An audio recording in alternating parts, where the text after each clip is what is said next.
বন্যা দুর্গতদের সহায়তায় ঢাকা বিশ্ববিদ্যালয় টিএসসিতে চলছে বৈষম্য বিরোধী ছাত্র আন্দোলনের গণত্রাণ সংগ্রহ কর্মসূচি। এই মুহূর্তে সেখানে আছেন রাইদুল ইসলাম শুভ, সরাসরি যাচ্ছি তার কাছে। শুভ, ভয়াবহ অবস্থার মধ্যে দিয়ে দিন পার করছে নোয়াখালী, ফেনী, চট্টগ্রাম সহ বেশ কয়েকটি জেলার। এবং আমরা জানি যে কিছুক্ষণ আগেই দেখছিলাম আমাদের সহকর্মীরা দেখাচ্ছিলেন কি মর্মান্তিক অবস্থা সেখানকার।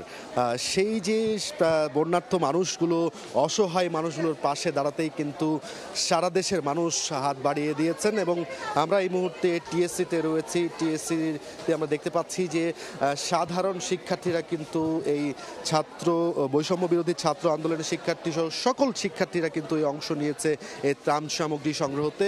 পুরো টিএসসির এই অডিটোরিয়ামটি কিন্তু আমরা দেখতে পাচ্ছি যে সারা দেশ থেকে আসা, বিশেষ করে ঢাকা সহ পার্শ্ববর্তী জেলার যে সকল ত্রাণ সামগ্রীগুলো এখানে এসেছে, কেউ পায়ে হেঁটে যে যার যতটুকু সামর্থ্য নিয়ে কিন্তু তারা এখানে হাজির হচ্ছেন এই বন্যার্থ মানুষের পাশে দাঁড়ানোর জন্য। বিশেষ করে শুকনো যে সকল খাবারগুলো রয়েছে সেই খাবারগুলো তারা নিয়ে আসছেন। আমরা দেখতে পেয়েছি ছোট বাচ্চা থেকে শুরু করে বড়দের জন্য বিভিন্ন কাপড়ের ব্যবস্থা করা হয়েছে বন্যার্থদের জন্য।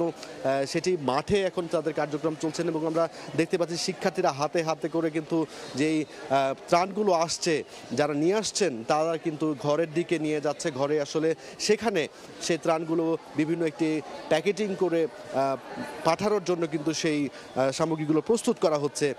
আমরা জানি যে সকালে বৈষম্য বিরোধী ছাত্র আন্দোলনের যে শিক্ষার্থীরা ছিলেন তাদের সাথে আমরা কথা বলেছি। তারা যেমনটি বলছেন গতকাল থেকে কিন্তু এখন পর্যন্ত প্রায় 1.5 কোটি টাকার মতো অনুদান তারা সংগ্রহ করেছে। এবং সাধারণ মানুষরা কিন্তু ব্যাপক হারে সাড়া দিচ্ছেন এই তাদের বন্যার্থদের মাসে দাঁড়ানোর জন্য। এবং আমরা দেখতে পেয়েছি যে এই যে বিশেষ করে একটি মুড়ির প্যাকেট হাতে নিয়ে আসছেন, কেউ বিস্কিটের প্যাকেট হাতে নিয়ে আসছেন, কেউ একজন রিক্সাওয়ালাকেও আমরা দেখেছি যিনি কিনা আসলে তার যে সামর্থ্য সেই সামর্থ্যটুকু নিয়ে বন্যার্থদের পাশে দাঁড়িয়েছে। এই যে একটি দেশে ক্রান্তি মুহূর্ত চলছে, বিশেষ করে দক্ষিণাঞ্চলে যে সকল জেলাগুলো ভয়াবহ চিত্র আমরা বিভিন্ন গণমাধ্যম সহ সামাজিক মাধ্যমগুলোতে দেখতে পাচ্ছি যে তারা কি ভয়ঙ্কর একটি অবস্থার মধ্যে দিয়ে পার করছে। সেই অবস্থাতে কিন্তু কেউ আর ঘরে বসে নেই।